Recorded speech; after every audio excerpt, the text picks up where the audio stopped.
दोस्तों, अगर आपकी पत्नी बिना किसी उचित कारण के आपको छोड़कर अलग रह रही है, तो क्या फिर भी आपको उसे मेंटेनेंस देना पड़ेगा?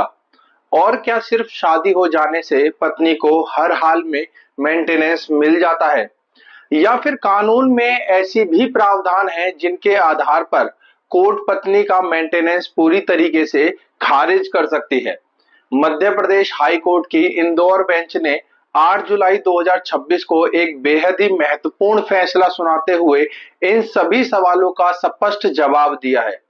दोस्तों, अगर आप पति हैं, पत्नी हैं या फिर फैमिली कोर्ट के किसी भी मामले से जुड़े हुए हैं, तो इस वीडियो को आखिर तक जरूर देखिए, क्योंकि आज मैं आपको इस फैसले की पूरी कानूनी जानकारी बताने वाला हूं। दोस्तों, वीडियो शुरू करने से पहले आप सभी से एक छोटी सी रिक्वेस्ट है। अगर आपको कानून से जुड़ी जानकारी चाहिए तो हमारे चैनल को अभी सब्सक्राइब कर दीजिए, वीडियो को लाइक कीजिए और अपने दोस्तों और अपने परिवार के साथ इस वीडियो को ज्यादा से ज्यादा शेयर कीजिए। साथ ही बेल आइकन को भी दबा दीजिए ताकि भविष्य में आने वाली हर कानूनी जानकारी सबसे पहले आपको मिल सके। दोस्तों, अब बात करते हैं इस महत्वपूर्ण फैसले की। इस मामले में पति और पत्नी के बीच में वैवाहिक विवाद चल रहा था। पति का कहना था कि पत्नी बिना किसी उचित कारण के और बिना किसी कानूनी कारण के उसे छोड़कर अलग रहने लगी है और उसके साथ वैवाहिक जीवन बिताने से इनकार कर दिया है। इसके बाद पत्नी ने अपने भरण पोषण के लिए मेंटेनेंस की मांग की। वहीं दूसरी तरफ पति ने कोर्ट के सामने यह दलील दी कि जब पत्नी स्वयं बिना किसी उचित कारण के अलग रह रही है, तब उसे सेक्शन 125 सब क्लॉज 4 के तहत मेंटेनेंस का अधिकार नहीं मिल सकता। कोर्ट ने दोनों पक्षों के दस्तावेज, गवाहों और परिस्थितियों का विस्तार से अध्ययन किया। अदालत ने देखा कि क्या वास्तव में पत्नी के पास अलग रहने का कोई उचित कारण था या फिर नहीं। रिकॉर्ड पर उपलब्ध साक्ष्यों के आधार पर हाई कोर्ट इस निष्कर्ष पर पहुंचा कि पत्नी अपने आरोपों को संतोषजनक तरीके से साबित नहीं कर सकी और वह यह साबित नहीं कर पाई कि पति का व्यवहार ऐसा था जिसके कारण पत्नी को अलग रहना पड़े। इसके बाद हाई कोर्ट ने कानून की धारा 125 सब क्लॉज 4 का उल्लेख किया।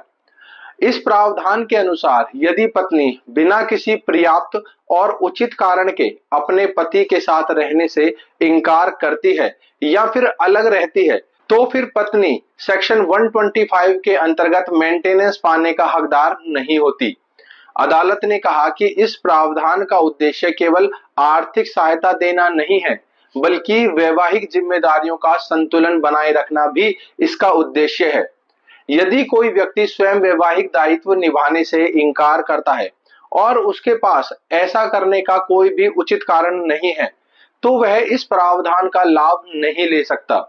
हाई कोर्ट ने यह स्पष्ट किया कि हर मामले में केवल यह कह देना पर्याप्त नहीं है कि पत्नी अलग रह रही है। अदालत पहले यह देखेगी कि वह किन परिस्थितियों में अलग रह रही है। यदि पति के द्वारा मारपीट, घरेलू हिंसा, दहेज की मांग, क्रूरता या फिर कोई ऐसा व्यवहार साबित हो जाता है जिसके कारण पत्नी का अलग रहना उचित था, तब पत्नी मेंटेनेंस की हकदार हो सकती है।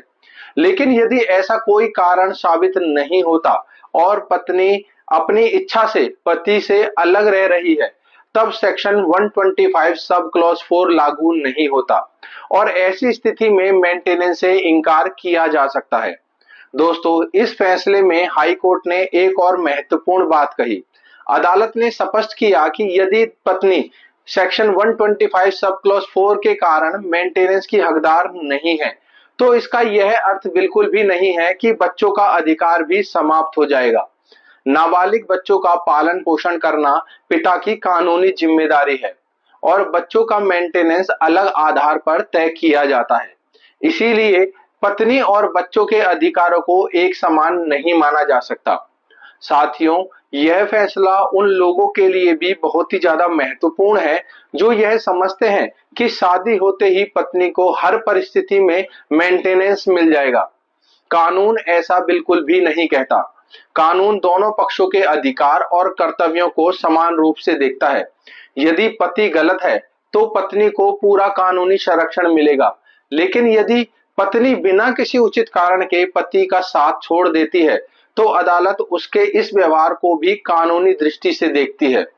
इस फैसले से हमें यह भी सीख मिलती है कि फैमिली कोर्ट में केवल आरोप लगाने से कोई मामला नहीं जीता जाता, और जो भी आरोप लगाए गए हैं, हर आरोपों के लिए एविडेंस देना यानी कि सबूत देना बहुत ही ज्यादा जरूरी है।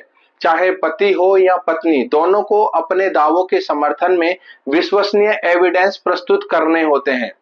अदालत भावनाओं के आधार पर नहीं बल्कि कानून और एविडेंस के आधार पर अपना फैसला सुनाती है। दोस्तों, यदि आप किसी भी केस से जुड़े हैं यानी कि कोई भी मेंटेनेंस के केस से जुड़े हुए हैं, आपका कोई भी मामला इसी प्रकार का है, तो आपको अपने वकील के माध्यम से सेक्शन 125 सब क्लॉज 4 के प्रावधानों और इस प्रकार के न्यायिक दृष्टिकोण पर विस्तार से विचार करना चाहिए। लेकिन यह भी हमेशा याद रखें कि प्रत्येक मामला अपने अलग तथ्यों और साक्ष्यों के आधार पर तय होता है, इसीलिए किसी एक फैसले को हर मामले पर लागू नहीं किया जा सकता। और मैं अंत में यही कहना चाहूंगा कि यह निर्णय हमें यह बताता है कि भारतीय कानून केवल अधिकारों की ही बात नहीं करता बल्कि जिम्मेदारियों की भी बात करता है। यदि पति अपनी जिम्मेदारी निभाने से बचता है तो उसे कानून का सामना करना पड़ेगा, और यदि पत्नी बिना उचित कारण के वैवाहिक दायित्वों से दूर रहती है तो कानून उस स्थिति को भी नजरअंदाज नहीं कर सकता।